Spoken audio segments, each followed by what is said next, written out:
بالله من الشيطان الرجيم.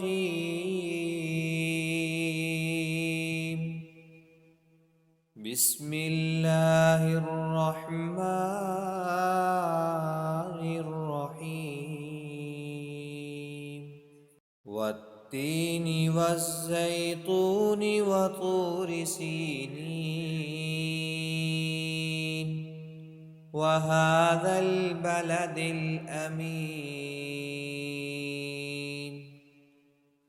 لقد خلقنا الإنسان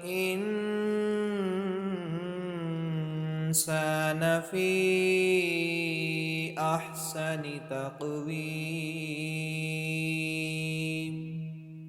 ثم رددناه أسفل سافلين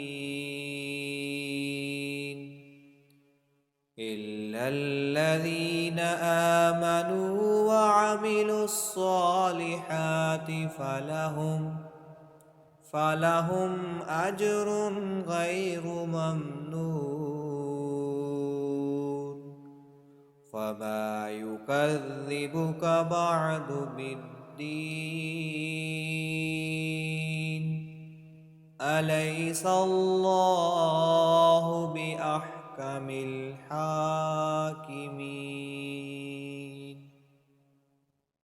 صدق الله العظيم.